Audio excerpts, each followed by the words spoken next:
I call the meeting to order. Madam Clerk, please call the roll. Ms. Hurst, Present. Attorney Murphy.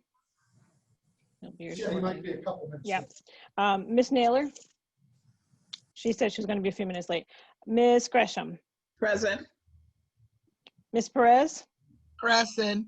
Mr. Collins, Here, and Mayor Sarno. present. Do we have a motion on the floor to go into executive session? I'll make a motion that we enter executive session to discuss the deployment of security personnel, devices, and strategies. Motion made by Vice Chair Collins. Second, please. Question. Second. Second by Ms. Perez. Roll call vote is required with Zoom meetings. Please call the roll, Madam Clerk. Ms. Hurst, Yes. Ms. Naylor. Oh, sorry, Attorney Murphy, late. Ms. Naylor. Late. Ms. Gresham, Present. Ms. Perez, Yes. Ms. Perez, Yes. Mr. Collins, Yes. and Mayor Sarno. Yes, more than sufficient vote, this matter passes. We will get coming back to session. Good evening, everyone. I want to thank Focus Springfield again. Josue, we have our student representatives that are going to speak to us tonight. This is from the our Springfield Empowerment Zone, and we're very, very happy to have them on board. So we want to first start off with Duggan Academy, Duggan High School, and Jasmine Perez Velasquez is on the line, and we have supported by William Snow, assistant principal, and Mike Cavanies, executive principal. So Jasmine, if you're ready to go, we're ready to go. Good evening. Good evening, Mr. Mayor, Superintendent Warwick, Mr. Calvinese, Mr. Snow, and the school committee members. My name is Jasmine Perez Velasquez. I'm currently a senior at Duggan Academy. I want to express tonight my thoughts concerning the importance of family, my own family and the one I found at Duggan. Born and raised in Guatemala, my parents made a difficult decision to move from their home country to America for a better future for their children. I was born and raised here in Springfield. I attended Bolden and Mary Walsh. Now I live with my mom and my brother and my two younger siblings. My mother is a very hard worker who inspires me to be the best and try no matter how hard the circumstances. She's my motivation and she keeps me pushing forward. Being the second oldest child, the oldest daughter, and a first-generation student is stressful. I walk where my parents haven't and create a path for my younger siblings to walk in. It is important to me and my whole family to make my parents' wish for a better future for the children to come true. I am blessed to have another family in the community of my church. There we explore faith and communicate with God.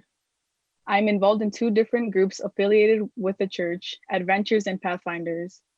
The age groups range from 5 to 16. I help the children in Pathfinders, and I am a secretary for Adventures, organizing meetings, helping the director and children. One of my favorite parts are the times we go camping. The last family I want to talk about is the one I found at Duggan. Being a student at a small school is wonderful. I feel like I have a safety net and I'm able to ask for help when I'm lost. I've attended the school since 6th grade, which makes it a part of me. I will be part of the first graduating class to go all the way from 6th grade to 12th. We were all just little 6th graders when Duggan transitioned from a middle school to a 6th through 12th school. Mr. Calvinese and the faculty have made it feel like more than just a school.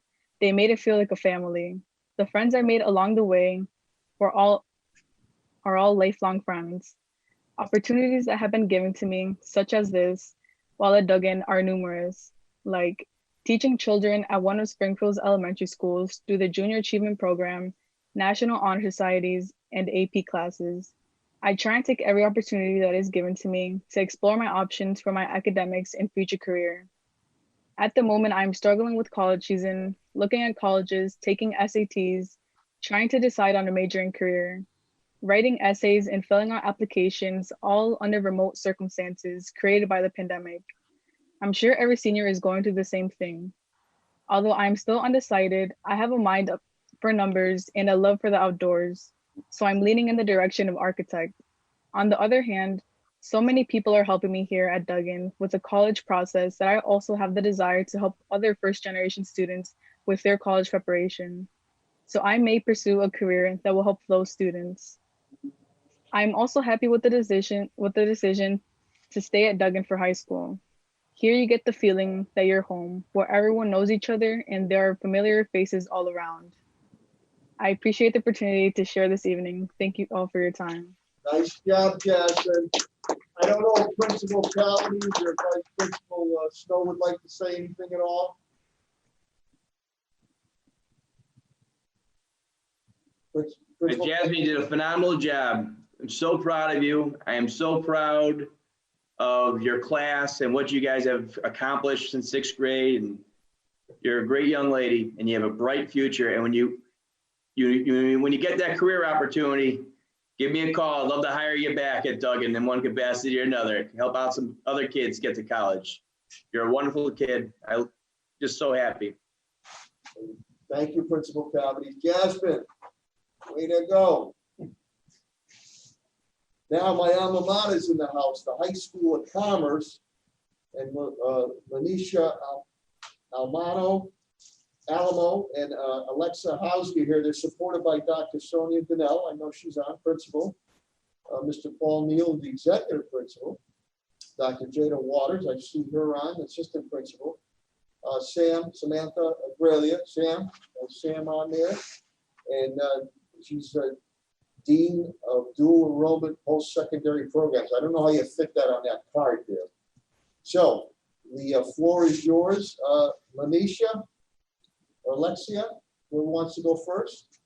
Or if Principal, Dr. Neal, anybody like to say anything first or introduction? Dr. Donnell? Good evening. It is truly an honor to be here as one of the new members of the High School of Commerce. It is definitely a privilege to be working at your alma mater, Mr. Mayor. Class 81, baby.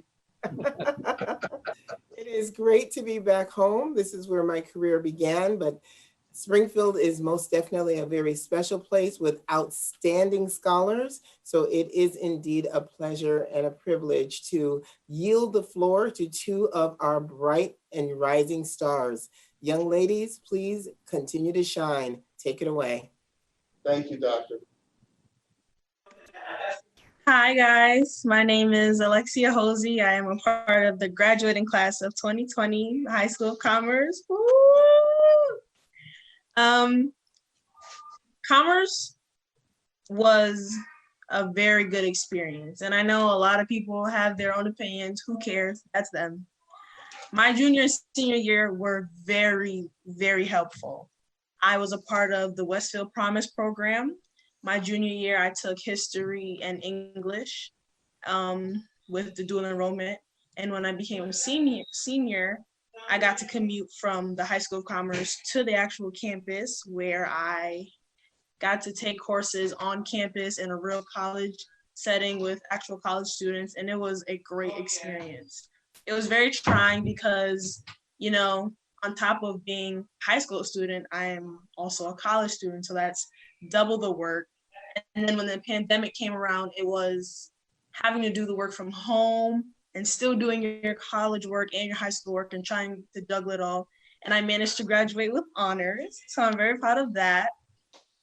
I was accepted into an honor society and I got to wear the regalia at my graduation. So I was very proud of that.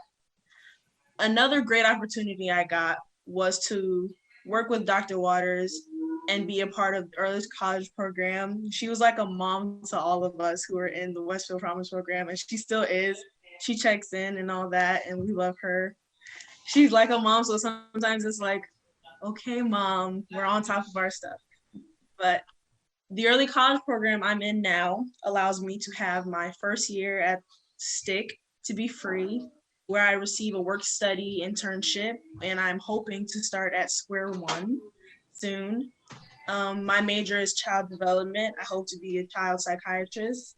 I've always loved children. In my church, I was the oldest teenager. I was the only teenager. So all the members were either the adults or the children. And I always got to work with the children on youth outings, I used to work with them, and I was a camp counselor for a while, working with children at that time as well.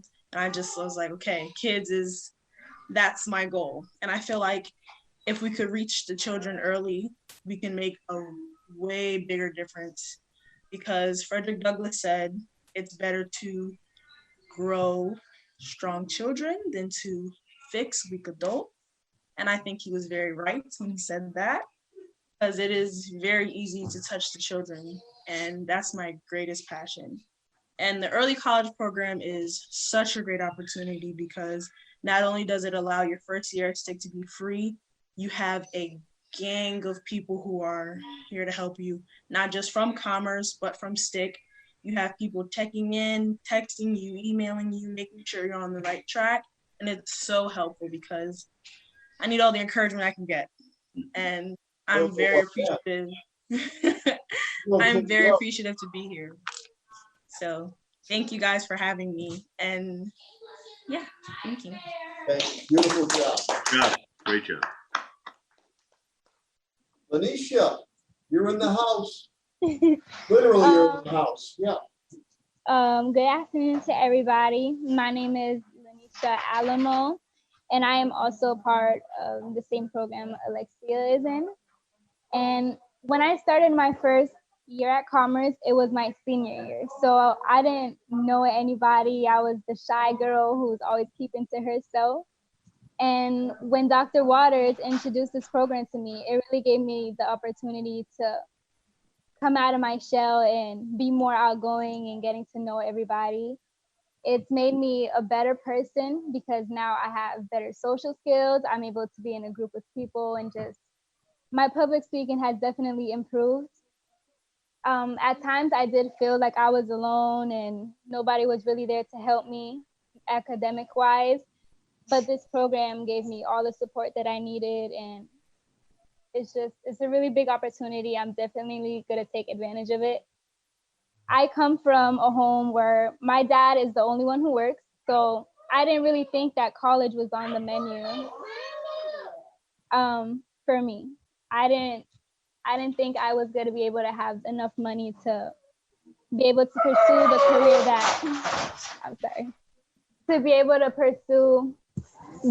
that I wanted to, which is social work.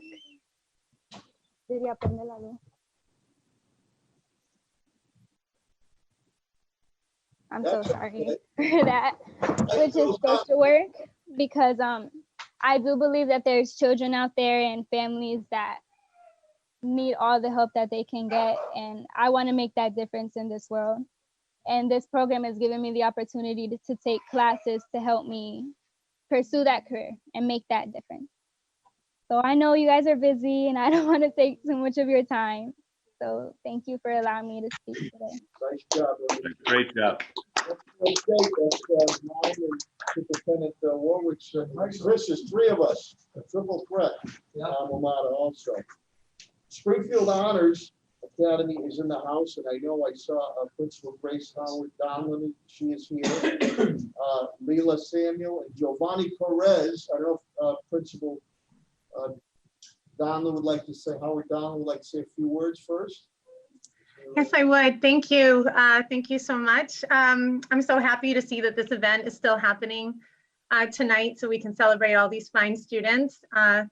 And I'll talk a little bit about the ones from Honors Academy that were brought to you tonight.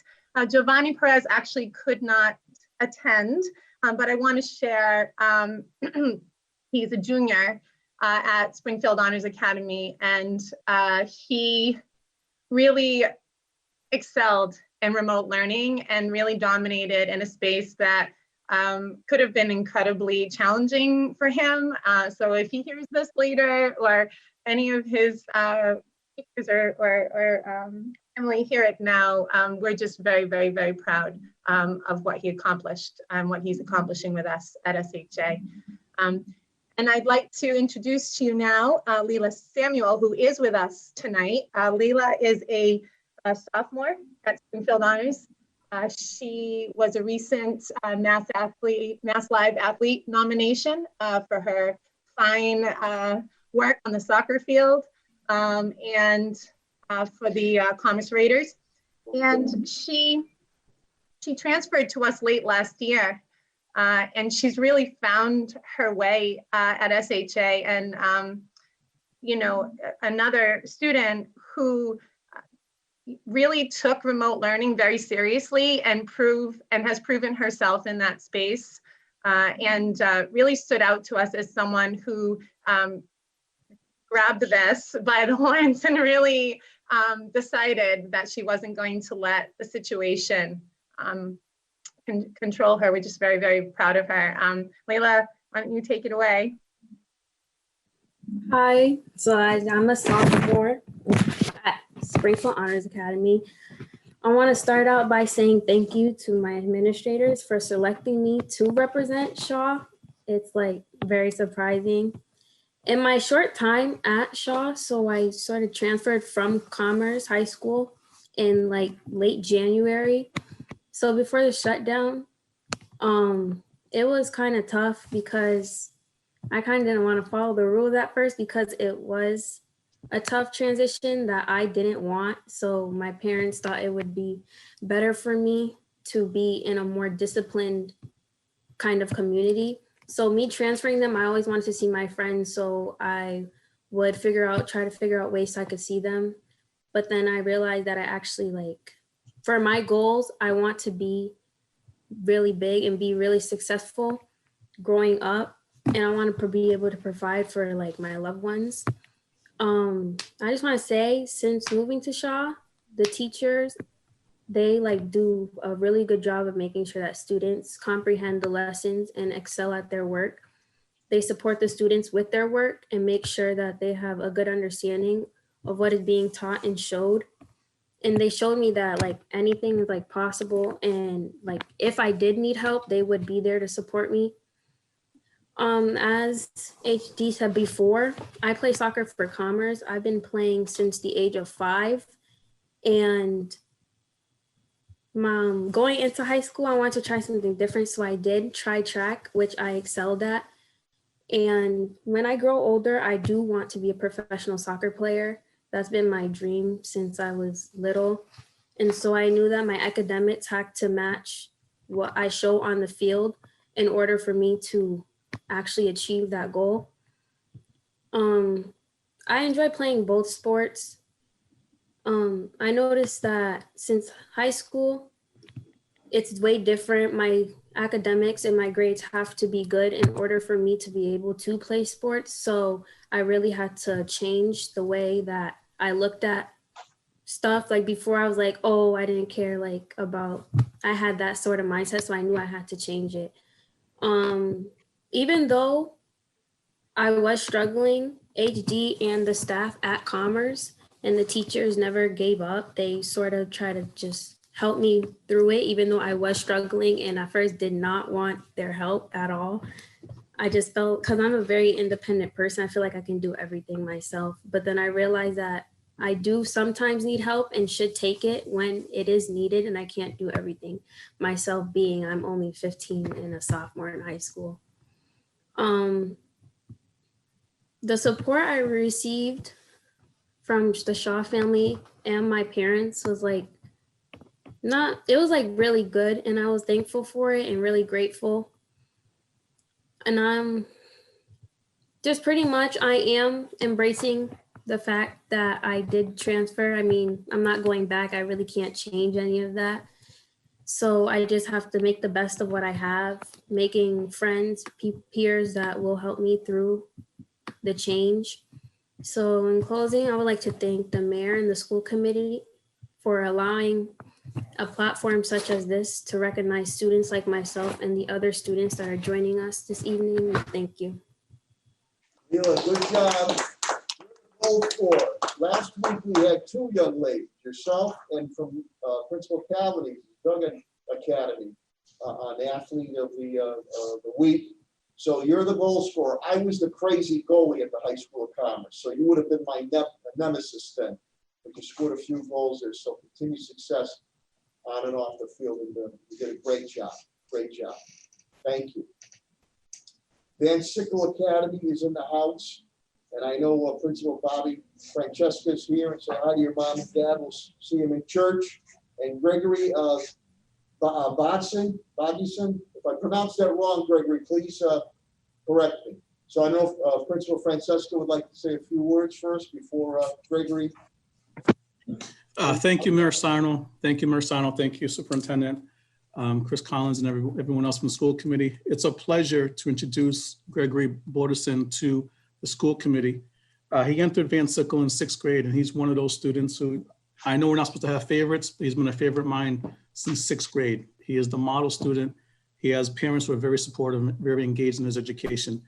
And I'm gonna be sad to see him leave when he goes to high school, but I know he's gonna be a future leader in Springfield, and I'm proud to be his administrator. Most importantly, I'm proud of him because he's a fantastic young man. So I would please like to introduce Gregory Bodison. Okay. Greg, you're on board. You're in the house. Hi, my name is Gregory Bodison. I am a Van Sickle 8th grader. And I just want to start off saying it's a pleasure going to Van Sickle. They have great staff. And it's just an amazing time for me when I've been there. My experience at Van Sickle has been good. The teacher that my goal for next year is to go to this program. I think Van Sickle has prepared me for high school, and I would always have good memories of my years at Van Sickle. Since the 6th and 7th, 8th grade, I've been on field trips like movies, Bounce, Global Arcade, Interstate, and in order to be able to go to these places, you have to get points called PBS points. To earn those points, you have to show up to class every day, do your work, behave in class, and you will earn points. And if you get enough points by the time the trip is happening, you will be getting a permission slip to go on the field trips. And it's just been a pleasure being at Van Sickle. They've taught me everything I need to learn and prepared me so much for high school. And I'll never forget what they helped me go through. Nice job, Gregory.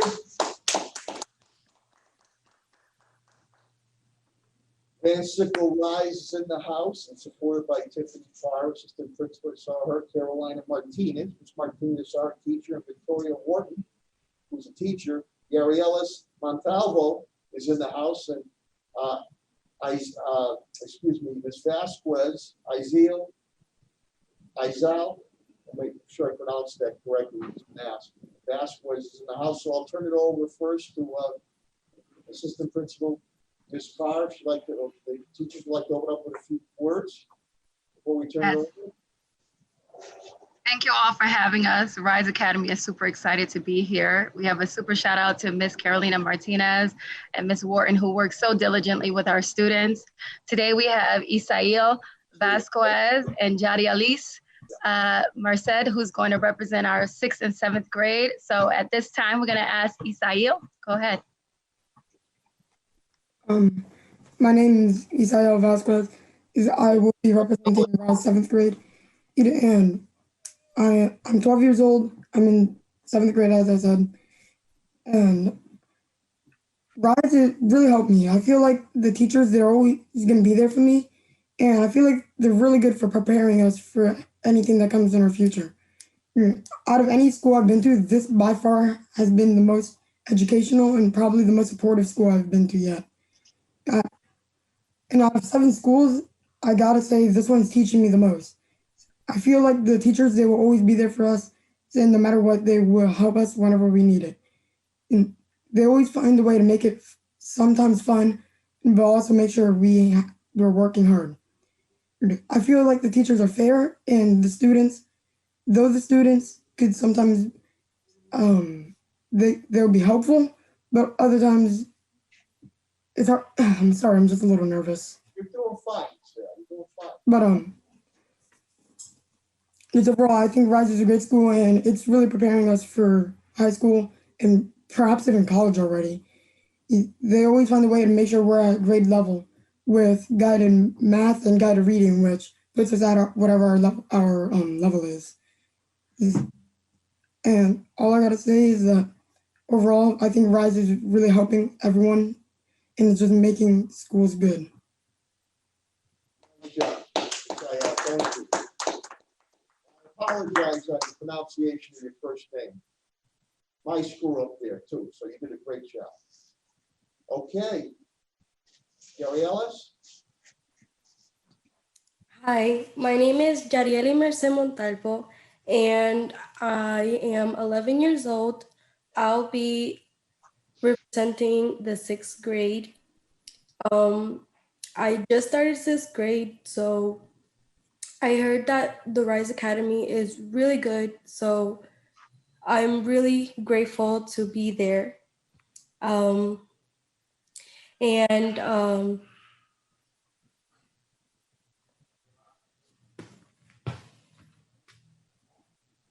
You're doing fine, dear. You're doing fine. I'm sorry, I'm so scared. No, you're doing fine. You're doing fine. I hope it's not the mask I have on that's getting you going there, huh? You're doing fine. That happens to me too, you know. But I might have to go underneath the table then. So I gotta listen to you. You're doing fine, honey. You're doing fine. From the heart, head, heart, and gut. Come on. There you are. You look great. Okay. Like I said, I'm in 6th grade. I'm 11 years old. I currently started 6th grade because I started a week late or so. So I heard that the school is really, really good. So I'm really grateful. And from the teachers, I think they are all really good. So I just wanted to say that I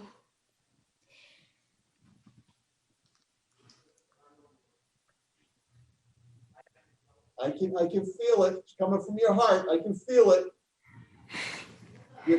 You're doing great. I can feel it. Here it comes right now. Your teachers. Okay. The teachers are all great. I love the science teacher. She's my favorite. I know I'm not supposed to have favorites, but she's my favorite. And I really enjoy being in all their classes. I feel really comfortable. And I feel like when I was in 5th grade, I didn't have as much as education because they didn't really pay attention that much. So I feel like now that I'm in 6th grade and I have new teachers, new start, I feel like they will help me more and I can trust them more. Great job. Good job. Last but not least, Emergence Academy Advanced Sickle, and supported by Amanda Gauthier, Associate Principal, Emily Burdick, who used to intern for me in my office. That's a great success story. I've had great interns who've gone on to do bigger and better things. Proud of you, Emily. And she's Dean of Curriculum and Instruction. Amanda Rook, who used to go to school, my oldest daughter, Cassandra, at Frederick Harris School. So that's ESL too. That's fantastic. Say hi to Mom. Crystal Kappas, and she's the Family Community Coordinator. So I don't know if Associate Principal Gauthier, who I see, Amanda's right there. She'd like to say a few words before we have Roldy Morel Mariano, Serafina, I love the name, Serafina Francisco. That's like a movie. I like that. Good evening, everyone. I'm sad to say Roldy hasn't been able to make it tonight, but we do have the lovely and talented Serafina Francisco. As a new school, we are so excited and lucky that we have Serafina to represent all the amazing learning that we're doing. She brings us so much joy every single day. So Serafina, I'll turn it over to you, and I know that you are going to be incredible. The floor is yours, Serafina. Beautiful name, beautiful, intelligent young lady. Serafina. I love it. My name is Serafina. I go to the school Miriam's Academy. We are learn. I like the school because the 4 teachers are good. We are learn about math and read it and say the sounds aloud. We all learned about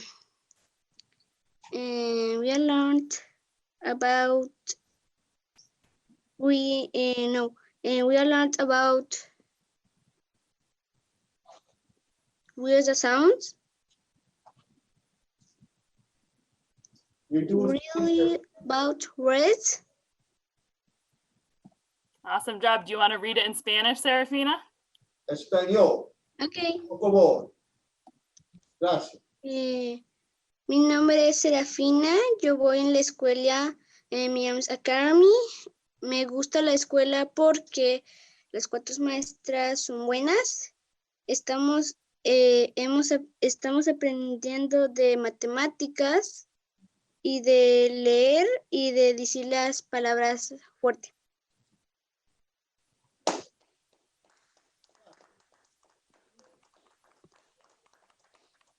Well, I hope a lot of people will watch it tonight to see the exquisite talent that we have here with our empowerment zone, our Springfield Public School kids. So you did a great job, and good health from all the school committee members, Superintendent Warwick, staff.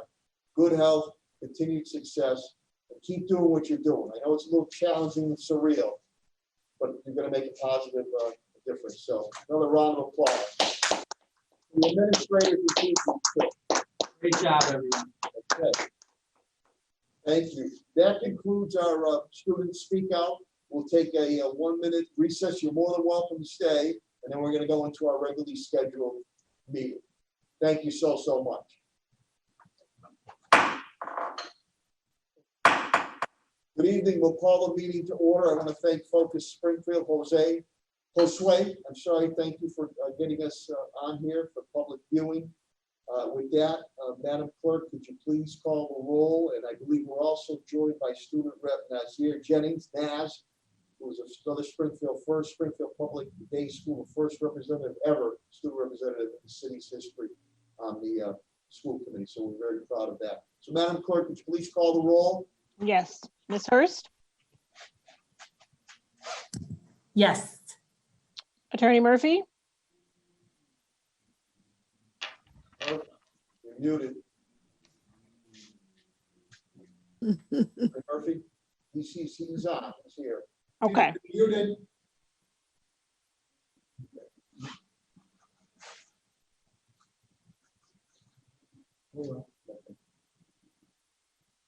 Attorney Murphy, Pete, you're muted. That's our mutes on my hand signal there. Okay, why don't we go on to the next, and then we'll go back to Attorney Murphy. Madam Clerk? Yes. Ms. Naylor? Yes, present. Ms. Gresham? Present. Ms. Perez? Present. Mr. Collins? Here. Mayor Sarno? President, could you go back to Attorney Murphy? And Attorney Murphy? I'm sorry, Mary. Yes, present. All righty. Rise for a moment of silence. We're going to do the pledge of allegiance.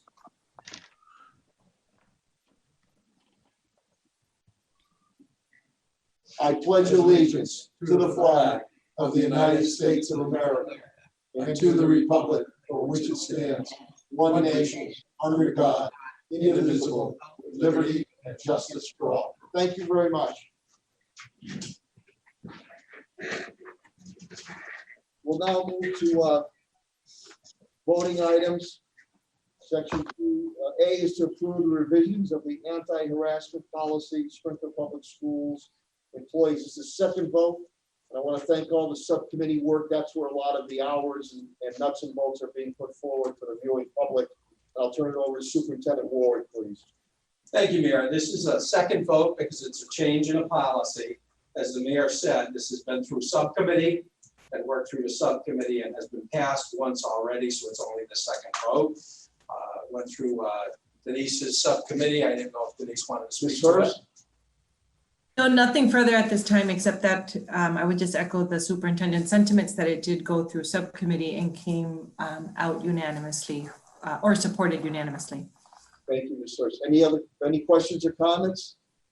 Hearing none, is there a motion on the floor, please? So moved. Mr. Collins, your second. Second. Second by Ms. Gresham. Roll call vote is required. Madam Clerk, please call the roll. Yes, Ms. Hurst, Yes. Attorney Murphy, Yes. Ms. Naylor, Yes. Ms. Gresham, Yes. Ms. Perez, Yes. Mr. Collins, Yes. and Mayor Sarno. One sufficient vote, this matter passes. Thank you very much. B is to approve the revisions of the unlawful harassment of students policy. Second vote, Superintendent Warwick. Thanks, Mayor. Yeah, this also came through subcommittee, has been passed by the full committee once. Again, it's a change in policy, therefore requires a second vote. It was through Denise's subcommittee, and Denise wants to speak to it. Nothing further. Thank you, and thank you for all your committee's work, the hours put in, and nuts and bolts on it. Any other questions or comments? Hearing none, is there a motion on the floor, please? So moved. So moved. Vice Chair Collins, is there a second, please? Second. Second by Ms. Gresham. Roll call vote is required. Madam Clerk, please call the roll. Ms. Hurst, Yes. Attorney Murphy, Yes. Ms. Naylor, Yes. Ms. Gresham, Yes. Ms. Perez, Yes. Mr. Collins, Yes. and Mayor Sarno. Yes, for the sufficient votes. Thank you very much. C is to approve the delegate for the Massachusetts Association of School Committees, Mass Joint Conference in November 2020. Superintendent Warwick, please. Thank you, Mayor. Again, this went through Maria's subcommittee, legislative and contracts. I don't know if she'd want to speak to Ms. it. Perez? Yes. Mr. Mayor, the legislative subcommittee met and voted to recommend to the full school committee the approval of Ms. Perez, myself, to be the delegate to the Massachusetts Association of School Committee. The conference is to be held November 2020. Thank you, Maria, for representing us. Any questions or comments? Okay, hearing none, is there a motion on the floor, please? So moved. Motion by Vice Chair Collins. Is there a second, please? Second. Second by Ms. Gresham. Roll call vote is required. Madam Clerk, please call the roll. Yes, Ms. Hurst, Yes. Attorney Murphy, Yes. Ms. Naylor, Yes. Ms. Gresham, Yes. Ms. Perez, Yes. Mr. Collins, Yes. and Mayor Sarno. Yes, for the sufficient votes, that passes. Thank you very much, Maria. D is to approve the alternate delegate for the Massachusetts Association of School Committees. This is the Mass Joint Conference in November 2020. Superintendent Warwick. Yeah, I'd like to turn it over to Maria again. Went through her subcommittee, legislative and contracts. Yes, the legislative subcommittee met and voted to recommend to the full school committee to approve Ms. Latonia Naylor to be the alternate delegate to the Massachusetts Association of School Committee Conference in November 2020. Thank you, Ms. Perez, and thank you, Ms. Naylor. Any questions or comments? Hearing none, is there a motion on the floor? So moved. Motion by Attorney Murphy. Is there a second? Second. Second by Ms. Hurst. Roll call vote is required. Madam Clerk, please call the roll. Ms. Hurst, Yes. Attorney Murphy, Yes. Ms. Naylor, Yes. Ms. Gresham, Yes. Ms. Perez, Yes. Mr. Collins, Yes. and Mayor Sarno. Yes, for the sufficient vote, the matter passes. Thank you very much. E is to approve authorizing the elected delegate, alternate delegate to vote on resolutions at the Mass Association of School Committees Mass Conference in November 2020. Superintendent Warwick, please. Yeah, thank you, Mayor. This also has been through Maria's subcommittee, and I didn't know if she'd want to take it. Ms. Perez? Yes, the legislative subcommittee met and voted to recommend to the full school committee to authorize elected delegate or alternate delegate to vote on the resolutions, with the provision that any amendment that is presented from the floor, the delegate or alternate will utilize their better judgment on the matter. And this is in the joint conference to be held November 2020. Thank you, Ms. Perez. Any questions or comments? Hearing none, is there a motion on the floor, please? So moved. Motion by Ms. Gresham. Is there a second? Second. Second by Attorney Murphy. Roll call vote is required. Madam Clerk, please call the roll. Ms. Hurst, Yes. Attorney Murphy, Yes. Ms. Naylor, Yes. Ms. Gresham, Yes. Ms. Perez, Yes. Mr. Collins, Yes. and Mayor Sarno. Yes, for the sufficient votes, matter passes. Thank you very much. We'll now move to the informational items. Section 3A is the superintendent's annual data report. Superintendent Ward, please. Thank you, Mayor. We do this report every year, looking at the results from last year. We put the report together for you, and I'm going to review it with you tonight. The data is very positive, so it's a great report, pretty comprehensive. So I'm going to go through as quickly as I can with this. Begin with at the beginning of the report, Paul is going to project onto the screen for us.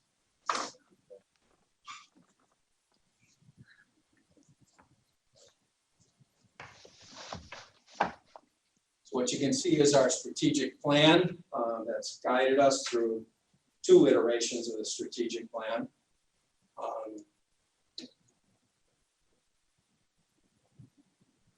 And next, our local context. Some of the key pieces of information about the school system, the different demographic breakouts, the number of schools, the number of employees, 4,700. Some current data, well, that actually this went back to June, the citywide unemployment rate as compared to the state. You can see it's significantly higher. The household income as compared to Massachusetts, you can see it's about half the average in Massachusetts. And our annual operating budget around $553 million with all funds included.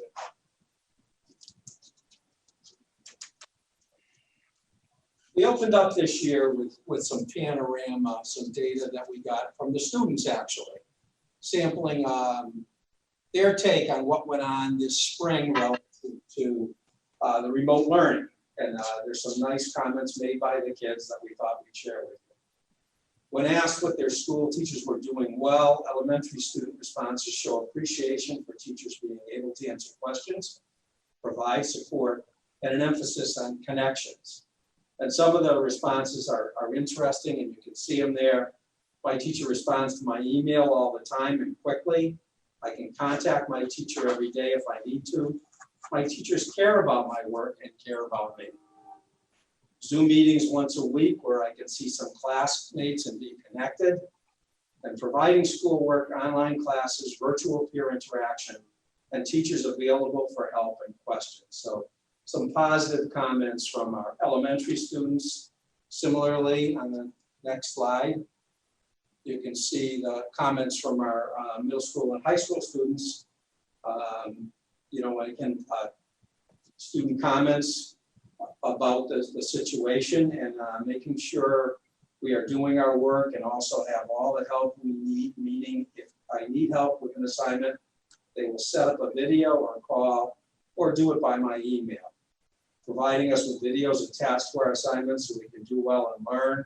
Also checking up on us to make sure we are doing well and if we need any help.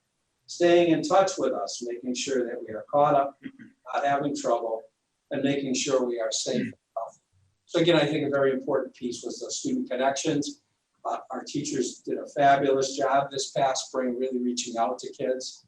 Some interesting data that we pulled from it. So most students in grades 3 to 5 had a teacher or other adult in school they could count on in the spring.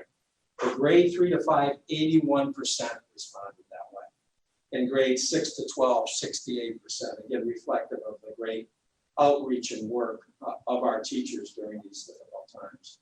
And 3/4 of the elementary students said their teacher was extremely helpful or quite helpful. 78% grades 3 to 5, 47% grades 6 to 12. Some challenges.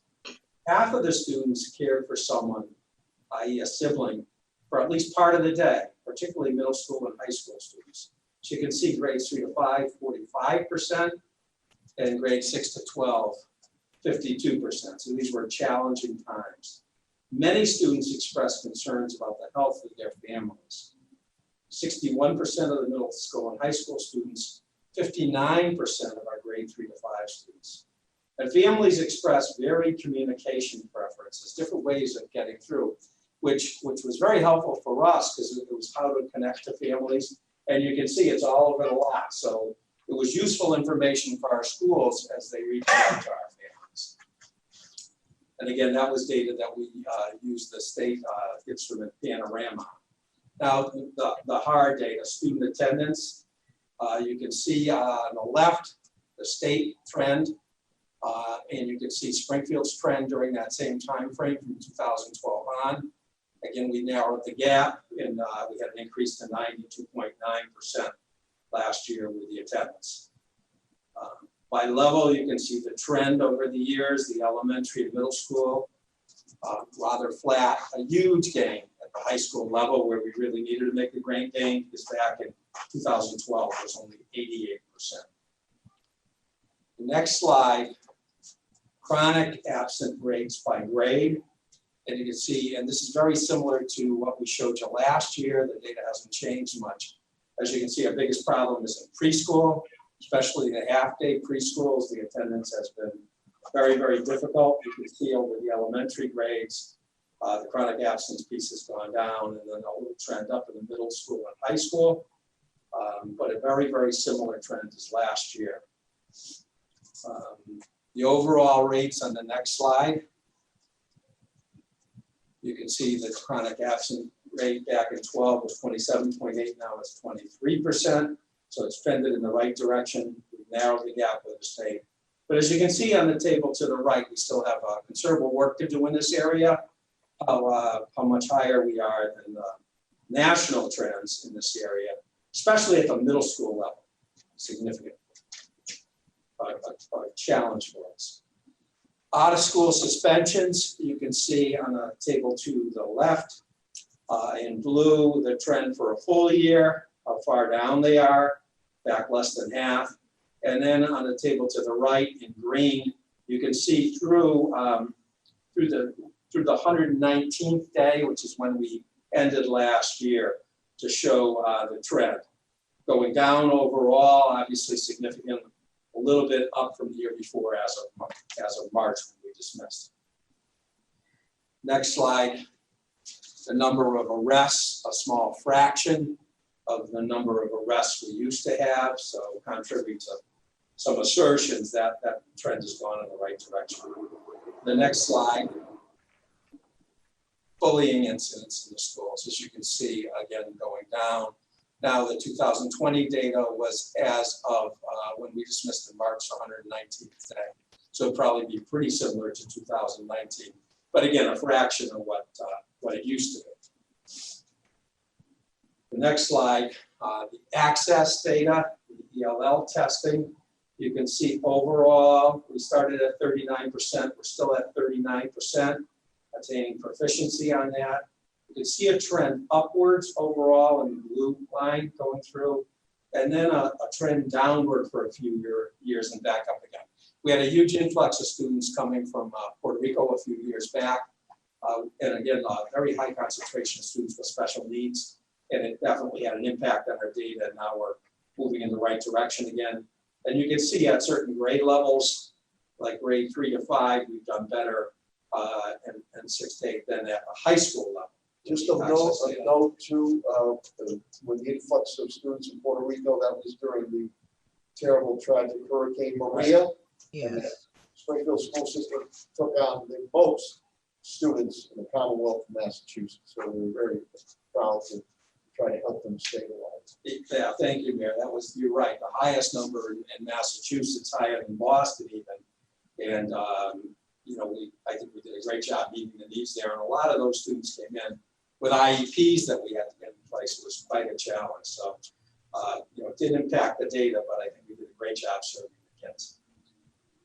The next slide is ELA ANET. As you know, we didn't administer the MCAS last spring because of the pandemic. So we do ANET every year. And this is an average of the percent correct by grade level. And you can see the trend. As you can see, most of the grade levels we went up from the year before or were level, but overall it's a trend in the positive direction. And the ANET's been very, very predictive of MCAS. As the ANET has gone, so has the MCAS every year. So you can see at that elementary level, there's a trend up there and then through the middle schools. Flatter. Math, ANET, huge gain at the 3rd grade level. Overall, again, the ANET was up. So that last administration was in the spring. So based on that, we would have assumed our MCAS would have gone up because the ANET has, trending has been very, very close. The next slide is AP Advanced Placement Score Distribution. Is one of our most positive pieces. So if you go back to 2015%, in order to get the college credit on the AP test, you have to score a 3, 4, or 5. In 2015, 23% of our kids were able to attain the college credit. In 2020, 42%. So it almost doubled. A huge, huge improvement there that we're very, very, very proud of. Great job to our schools. And again, I know you remember back a year or two ago, the state recognized Central High School had the highest percentage of minority students in the Commonwealth of Massachusetts actually taking the AP test. The next slide you can see here is a breakout in the different demographic groups.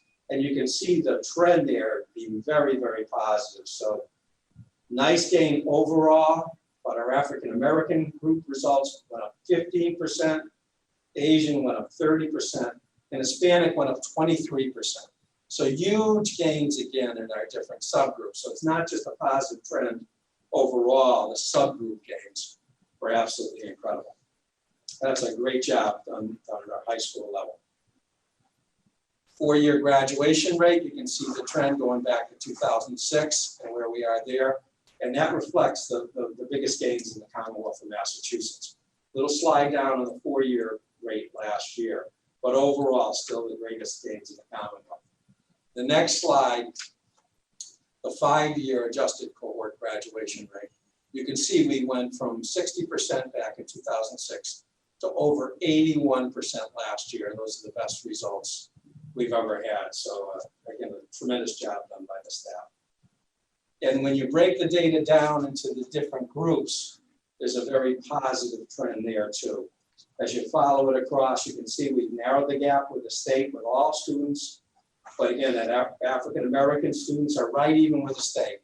So in a school system with the highest poverty rate in the state with Holyoke, our kids don't have a gap with the state any longer. And they've made tremendous gains. Our African-American students. Hispanic, Latino, again, huge gains, really narrowed the gap. And another group where we eliminated the gap and actually surpassed the state are English language learners. So again, highest poverty rate in the state, and we exceeded the state. So that was absolutely incredible. So again, the overall gains in graduation rate really reflect the gains we've made across all of our groups. The next slide, you're going to see the breakout by school. And just a couple of data points I'll point out. The overall, as you can see, started at 56.6. Last year was 73.8. But SciTech, just to call out a few, in 2012 was 39.9%. Last year was 85.6%. And that's the biggest improvement in Commonwealth. Putnam, 71.1% in 12, and last year 91.5. And Central 74.6 to 89.6. So huge gains in all of our major high schools. As you can see in some of the alternative schools, the results are a little different, but a lot of those students take more than 4 years to graduate. And that's a little bigger struggle. But many of them are getting through, hence the improvement in the 5-year rate. The next slide just shows you the number of dropouts. And again, the decrease in that's been rather incredible. And the overall piece has gone way down. So we started, next slide, at 10% in 2012 as a district. We're now down to 4.4%, less than half. And again, just to call out some of the major schools. So Renaissance was 2.4, it's down to 0.8. Commerce was 13.6, down to 4.6. SciTech 11.6, down to 3.9. Putnam 5.1 down to 0.8, incredible. And Central 7.2 to 2.3. So They can hear me, right? No, I'm muted. Huh? The next one, you're going to see the next slide is the graduating class and number of graduates and then where they enroll in college. So We had 1,461 graduates in the 2019 class, 44% going on to college immediately after graduation, 57% going to public two-year colleges, 24% private four-year colleges, and 19% public four-year colleges. And then the next one, I found this one very interesting, is where do the kids actually go on to school? And you can see that Springfield Technical Community College and Holyoke Community College, between the two, we have 55%. So a huge percent going on to those colleges for great value.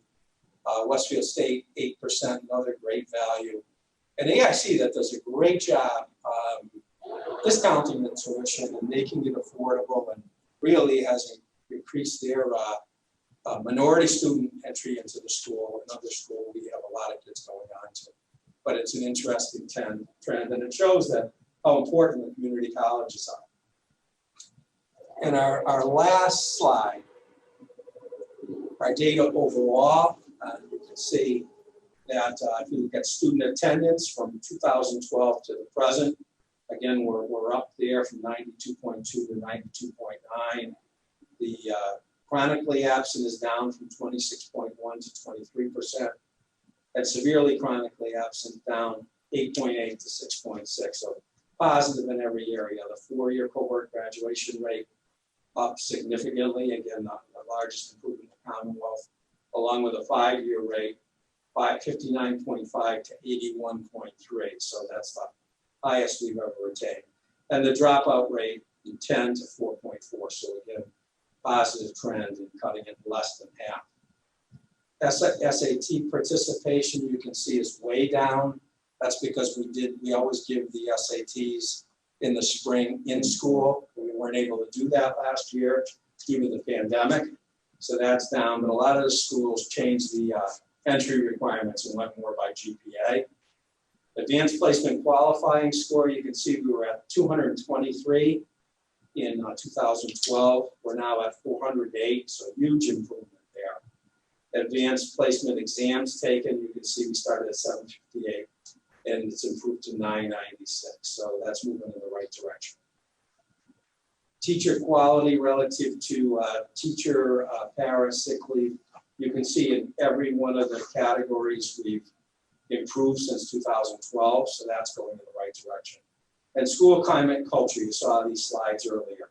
The in-school suspensions, 3,092 in 2012, 371 last year. Out of school suspension, 4,696 in 2012 last year. Arrests of students, again, small fraction, 305 in 12 last year, 32. And bullying, 219 down to 39.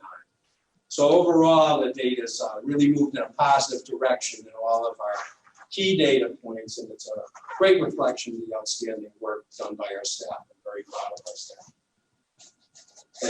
Thank you, Superintendent Warren. I'll open it up to any questions or comments, but to everybody involved, some strong scores there, and others were moving in the right direction, and even with the challenging, at times the challenging situations we have to deal with here, which is topped with dealing with the COVID-19 coronavirus pandemic. So I'll open it up to school committee members for any questions or comments. Mr. Mayor, I have a question. On the bullying, 63%, right? Did I see? Number of incidents. No. Number of incidents. Okay, so was that a combination of students and staff, or was it student to student? How? These are bullying incidents with students. I'm sorry, say that again. Incidents with students. Okay, all right, perfect, thank you. And that's just total number of incidents, Barb, not percentage. Okay, all right. Thank you, Ms. Gresham. Any other questions or comments? I do, and I think it was the slide where we were looking at the achievement gap.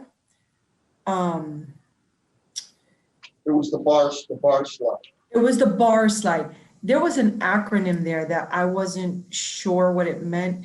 Maybe it was SWD. The last one, maybe. last, the bar slide, I remember that, yeah. It was What does that represent? Oh, yeah, that's the special ed group, 18 to 22-year-olds.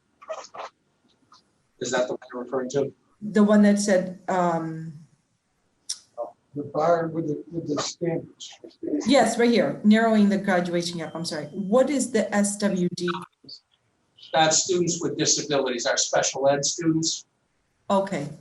They're our lowest, narrowed the gap with the state, but it's obviously our lowest group and we need to do the most work. We have significant gains in narrowing the gap with the state. And then Superintendent, do you know, or have you heard on your end, what, if at all, has been a decision around what is going to happen since, with accountability, since there wasn't an MCAS this past spring? No, great question. So the big question is what's going to happen with accountability this year? Are we going to do the MCAS again? That kind of a thing. So I think the state's going to look at all of the accountability measures and still do an analysis of the accountability. The big debate is whether they reinstitute the MCAS this year. At this point, the commission is talking about putting the MCAS back in on the achievement end, and then we'd have all the factors back in if in fact they administer the MCAS. It's rather controversial, as you know. Thank you. Thank you, Ms. Search. Any other questions or comments on the report? Okay. Yes, I do. Sorry. Sorry. On this slide that we're looking at, the narrowing the graduation gap, what does the I'm pretty sure that's the state. The state. Yeah. What's the level that the state is at? So overall, you mean? Yes. Or in a specific category? For the overall, for all students. Looking at this, I can't discern it from here. It would be a guesstimate, yeah. Yeah, it would be a guesstimate. I would put it at maybe 90, 91, something like that. Okay. As you can see, we've considerably narrowed the gap with the state. Yeah, well, Tony, I think some places 90, like 91 last time I saw. 89, and then the students' disabilities is in the 70s there. Yeah. And we're African American, we're on par. That's about 80%. And we Hispanic, we're just below. That's about 70. They're a little, probably about 73, 74%. Yeah. And then white, they're probably 90 or 91. Yeah, I'd say 91, 92. And low income, they're at 80. And at English learners, we're better than they are. Yeah. We're probably about 66 or 67%. Okay. Yeah. Thank you. Thank you. Are you going to send this out to you? Yeah. Yeah, absolutely. It's going to be sent out to you too, so you have it. Could Paul put the actual rankings on those little gray bars? Yeah, we could actually put the percentiles. Right. That would make it easier for everyone. Good. Thank you for that question, Latonya. We'll do that. Thank you, Ms. Taylor. Any other questions or comments on the report? Okay, hearing none, we're going to move to report of standing committees. Student relation, parent concerns, Ms. Gresham. You're muted, Barb. I know. No report, Mr. Mayor. Thank you, Ms. Gresham. B, Buildings and Maintenance Committee, Vice Chair Collins. No report. Thank you. C is Legislative Contracts Committee, Ms. Perez. Yes, we already have taken care of the agenda of tonight. Thank you, Ms. Perez. D is Curriculums and Programs Committee, Ms. Hurst. No report at this time, Your Honor. E is Budget and Finance Committee, Vice Chair Collins. Anxiously awaiting the governor's budget. I will be filing something, so see what the shortfall will be for us. We'll have to wait and see. He's doing another 1 month budget to get us through October. But hopefully we'll have a budget sometime in November. Any questions or comments on Vice Chair Collins' report? Okay, hearing none. Vocational Education Committee, Attorney Murphy. No report, Your Honor. Thank you. Technology Committee, Ms. Naylor. No report, Mr. Mayor. Thank you, Taylor. High School Safety Committee, Ms. Gresham. No report, Mr. Mayor. Special Subcommittee Staff Demographics, Ms. Perez. No report, Mr. Mayor. I don't know if Nazir Jennings, if Naz is on, the student representative, Springfield Public Day High School. I know he works at times too, so. All right, Naz, we'll look forward to seeing you and hearing from you again next meeting. Report of the superintendent, Superintendent Warwick. Thank you, Mayor. I did an analysis with Paul of the enrollment trends as they were as of October 1st, which is a key date. Taking a look at the trend we have. And like every other school system in the Commonwealth, our pre-K and kindergarten numbers are down, and we're down overall. We're 635 students less than we were last year at this time, and 554 of those students are at the pre-K and kindergarten level. So the pre-K and K kids are enrolled a lot later this year. As urban superintendents, we petitioned the state to move that date back from October 1st, hoping we get some relief on that, because as we speak, we continue to enroll students. And I think one thing that's made the pre-K even more popular is the support from the committee on the iPads for the pre-K kids. So those enrollments are going up, but as in a lot of other school systems, we weren't in by October 1st. So we've asked DESE to give us some relief with that.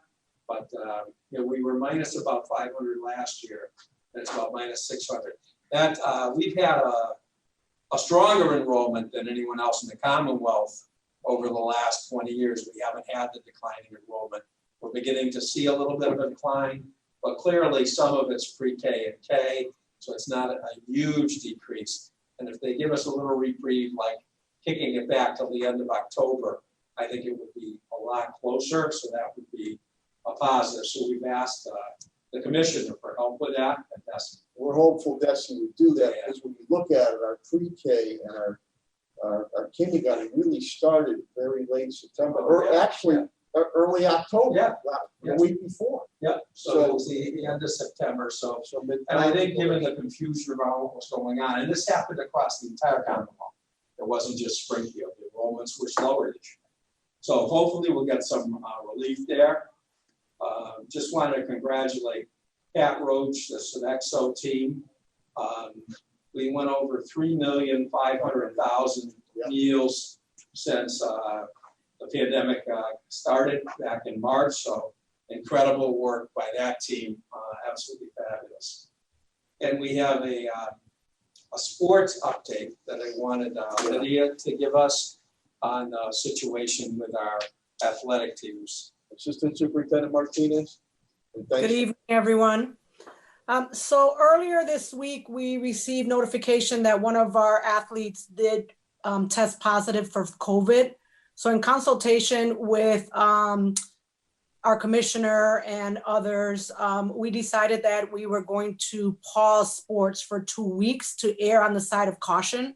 We have contacted all the families to let them know that the practice has been paused for 2 weeks. We will reconvene the week of October 26th to make a decision whether or not we're going to continue with sports. The children that were affected have received a phone call, a personal phone call, to let them know what was going on. Some students are being asked to quarantine because they were in direct contact with our athlete that did test positive. And so we want to err on the side of caution. And so that is why we've made the decision that we are going to pause the sports. We did send it to the news media. They have been alerted, and everyone has been alerted. Families have had phone calls, connected, meaning a robocall, and letters are sent personally home advising everyone of what's going on. So we just wanted to give you guys an update that is where we are. Also, because the city is red, we really wanted to err on the side of caution for all of our students. And that's why we decided to pause all sports. Assistant Superintendent Martinez, I want to thank you and Superintendent Warwick, our Commissioner of Health and Human Services, Helen Carlton Harris, AD Dwayne Early, Billy Baker, my Director of Communication, worked on this yesterday into last night to make sure all the proper procedures were done. And the personal contacts, thank you, Lydia and Danny, on that. And then we wanted to, with Helen on the side, abundance of caution. So once we clear this, we're hopeful that they can start playing again.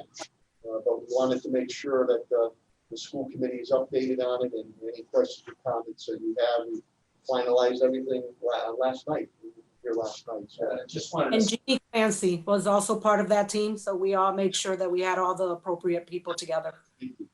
just wanted to thank the mayor, the Department of Public Health, and Paul Harris has been outstanding in supporting us through the whole situation, but also with the whole sports piece.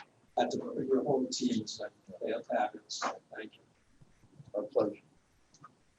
Any questions or comments on that? I do, Mr. Mayor. I have a couple of questions. So if I recall correctly, when this had come through curriculum and programs and then we voted on it as a full school committee, I thought that at some point there was going to be a circle back to us about how we were going to handle what happened if there was a positive. So is it fair to assume, because of the way that this has just been handled, that if another student, after it resumes on October 26th, tests positive and the city, for example, is still in red, that will suspend sports again? And is that a decision that the school committee should be voting on, or does that get made outside of us if we are the ones that voted to have sports take place? Right, the guidance from DESE has been to work with the Department of Public Health and have them guide the decision on that. And they're the ones that make the final call. As to whether or not we should suspend? Yes. And then do we know, or do we have any idea, Assistant Superintendent, when MIAA is going to release guidance around winter sports? So we consulted with MIAA also, and right now they are leaving those decisions to the individual districts. And so it doesn't look like they're going to be giving us any future guidance. The guidance that they gave us during the summer is the guidance that they're still standing by. And so it's a local decision. For winter sports too? Like you know how they did soccer, low risk, or golf, low risk, intermediate risk. They're not giving any guidance on winter? No, they're going to rate them, but they're not giving guidance.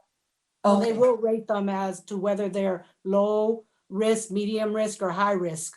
But that's all they do is rate them for us. And it all depends on the contact of the sport. So you can almost guess which ones are going to be, red, green, or yellow based on the contact. Okay. But we were going to circle back before the next sport with you guys, just to make a decision with school committee, because it is a school committee decision of whether or not you wanted to continue with those sports. Right, we would bring it back to the school committee and make the decision on which sports. Yeah, and those are, again, all sports are important. Don't get me wrong, but Denise, Ms. Hurst, good question, because you have the major sports coming up now: football, basketball, baseball. I mean, those are the big three. And if that's going to go during the second phase of the season, so we're hopeful. We want to. It's an important part of the balancing act of academics and athletics. So we'll see. May I ask a clarifying question? Just kind of piggyback off what Ms. Hurst just asked. So is the situation that once the school committee votes to approve a sport to take place, then after that point, it's kind of out of our hands? We don't have to worry about it or think about it, because now at that point, if something were to happen, the Department of Public Health would then consult with the district, and then you all would make a decision outside of the school committee? Relative to seizing sports, like just happened, that's a decision we have to make with the Department of Public Health. Right, so certainly we wanted to engage the school committee decision whether we go forward or not. But where we have some cases and it becomes a medical decision, do you continue or not? DESE gave us strong advice to work with the Department of Public Health on that. They would render the final decision. Ms. Naylor, everything now, my number one step clearinghouse with everything now is Helen, Mr. Helen Carlton Harris. Anything that comes my way, we go on, because we're in a public health emergency. It's public health first. If it can get through those ladder steps there, then we move on to the other. We just had the Arena, which we don't have hockey anymore in our public system, but other teams use that. a situation had arisen there. So Helen on that, we have to shut down cleaning, and I think I think we did 2 weeks. That's a 2-week period there. But everything now on decisions really is based off of public health, and that would be my or our Dr. Anthony Fauci, Helen Colton Harris. And we're always going to sigh on the abundance of caution. But once, as Assistant Superintendent Martinez and Superintendent Warwick indicated, once we clear that hurdle, everything's okay, we can go back, start playing ball again. Okay, thank you. Thank you, Ms. Mayor. Any other questions or comments? Mr. Mayor, Yes. I have a question then. So if they rank the sports, and us as a school committee are making decision which sport should be played and open, is it fair enough to say that we compare those ranking for the decision making? And how do we go about it? I don't know whether Superintendent or Assistant Superintendent Martinez, I don't know if Dwayne Early's on either, but maybe give a little more insight to Ms. Perez. Lydia and I can help. Lydia, do you want to take that, or you want me to? Yeah, so every season we'll come back to you for a vote to see which sports you want to vote on. And if you recall football, we have already postponed that to the 4th season. And so we're not playing football right now. All we were doing was doing the practices, if you recall. So this year they added a 4th season. And so that's where football was pushed over. So every time a new season comes, we'll come to you with the sports and the rankings, whether they're green, yellow, or red, and then to get the vote from the school committee of whether or not we're going to play those sports or not. But once you vote on it, and as the mayor said, if a case comes up, it does become a DPH decision whether to pause, continue, or to stop altogether for the rest of the season. And part of the data that is also being taken is whether or not the city is in the green, yellow, or red in terms of cases throughout the city. But we realize the importance of it because a lot of our students, male and female, utilize this in their, they do well in academics and they do well in sports, and they're able to utilize this to catapult into college or universities, specifically with a number of our high schools. So we are cognizant of that. I'm sorry, Ms. Perez. Yeah, so to all fairness, then when we are making that decision, probably we should have Commissioner Helen Colton at that decision making. I think I'm looking at having a team that myself as a school committee member, I'm assuring that I'm voting for something that is safety. So I think that's my only recommendation, that we do it as a team so we could come to assertive response. Thank you so much. That's a great recommendation. And, we'll definitely ask her. We worked with her on everything. We included her in this piece also. She's been at every meeting and she'll be part of it. But if you again looking at the type of sports and that ranking like Lydia talked about, again, the community spread numbers in the city, and then look at the science there and then make a decision as a team. We're very fortunate to have an outstanding Department of Public Health Commissioner in the city, and she's been so helpful to us, been helping us, every day since the pandemic has begun. So that's a recommendation. Thanks. Ms. Perez, she'll be, Commissioner Felton Harris, I know she'll be more than happy to come back before us again, to be a sounding board on pros and cons and challenges, what's okay, answer questions too, once we get some of the rankings, ratings from the MIAA. And Mr. Mayor, just like we did for the first sports, it is a team that gets together to make the recommendation to you, and it is part of the Springfield DPH and Jeannie Clancy. So the recommendation that we make to you already did have the voice of everyone that needed to collaborate to make sure that our students were safe. And so we'll make sure that we do that again. Yeah, and see a lot of the work against the viewing audience is behind the scenes, a lot of subcommittee work, a lot of internal work. But Ms. Perez's point is well taken, because when we go public meeting, we can, say, here's the reason why we decided to move forward on this sport. Here's the reason why we decided not to move forward on this sport. Or here's the reason why we decided to move forward on a modified version of this sport. Good point. Yeah, see, we got a little bark there. I like that. See, Don was okay. That's okay. Was okay with that. Is that a second? Was that a second for a motion? Yes. That might have been a motion. Yeah, I got it. Any other questions on this part of Superintendent? Mayor, if I may, Yeah. I just was wondering if someone tests positive, which is likely to happen again, in one sport, why is it that we have to cancel all sports? Again, I think that was a DPH decision, given the fact that our community is in red at this juncture.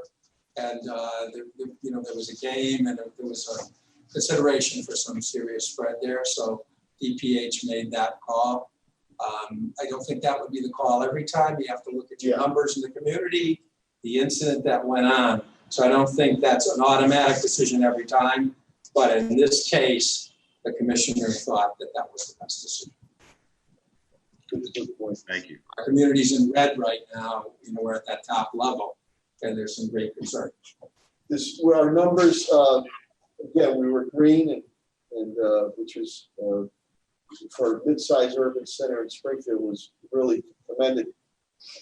The numbers spiked the last couple of weeks. Now, the numbers I've been getting, Helen and I have been getting lately, have gone down, which is good. But we're still straddling in that red right now. We don't know now that it was clock Boston or Marty that they're looking at a third up to keep the sidewalk shut down. So let's see how we finish up this week. Let's see how we finish up next week. If there's a downward trend. Yeah, you just look at your community numbers. But our community numbers being in red, most of the urbans in the state are in red. So it's not, it's not something to be shocked about at this juncture. Our numbers are like a lot of the other urbans. And you're right, Boston's are shooting up, but a lot of the urbans aren't.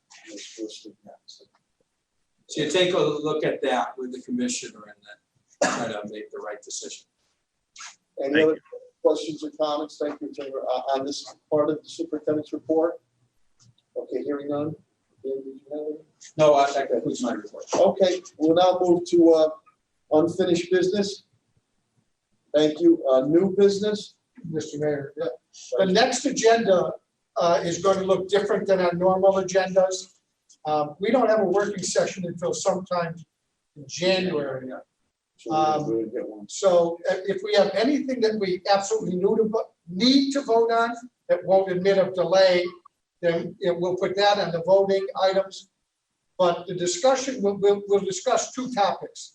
One being the status of schools and the potential, what we have for information to start some discussion around whether where we're headed towards opening, and on cultural and racial sensitivity and how we start discussion on that. We don't want to delay forever, and we don't want to wait till January to start that discussion.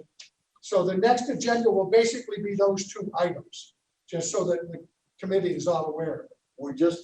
Thank you, Vice Chair. We're just about finishing up that report with Bob Kirshner, the industrial hygienist. We brought in to review all school buildings first, and then we're doing our city buildings too. So I think very shortly we're going to be able to come before you to give you a full report on the schools. One's ready to go, ones that need a little work, so it'll be very shortly on that. So we're looking forward to doing that. And then obviously on the cultural sensitivity, we don't want to continue to move forward. We want to wait until January. Any other new business or any other? Mr. Mayor, if I may. So then at that time, we'll talk about the environmental. Yeah. Okay. All right. Yeah. We're going to have a full report ahead of time, and we want to make sure we share that with each and every one of you. As we prep, knock on wood, our goal is to get our kids back into school as long as it's on the public health, medicine, and sciences. So we're ahead of schedule with this, and we want to make sure it's presented and looking at whatever we have to do to enhance those schools. I've already spoken to my financial team. We're going to do it. We want to be prepared. Right. So do you think we'll have another town hall meeting with the community or parents before we do that? Next week it'll be us. Yeah. I mean, 2 weeks from now, and we certainly could We probably will. If Yeah, we will. At some point, we have to make a decision on going back. And the way it did last time, that worked really well. I don't see any reason for us not to do something similar. That may be a special meeting, separate from that. No, I'm pretty, you know, we did it before. I forgot. I thought it was really good. Naylor. Oh, yeah. Yeah. But we want to present first to you, the school committee member. Right, right.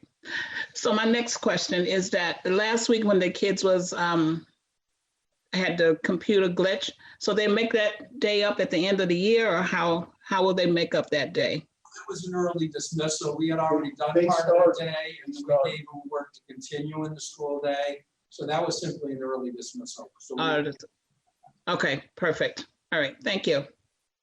Any other questions or new business? Okay, hearing none, is there a motion to adjourn? So moved. Motion by Vice Chair Collins, is there a second? Second. By Mr. Perez. Aye. Because it's Zoom meeting, a roll call vote is required. Madam Clerk. Oh, gosh, forgot.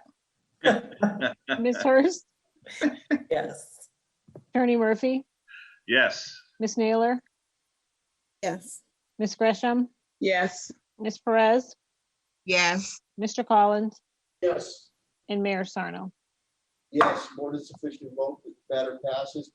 Have a good evening. Thank you for watching and good health to each and every one of you. Stay well, everyone. Thank you, guys. Take care. Good night. Bye. Hey. Springfield.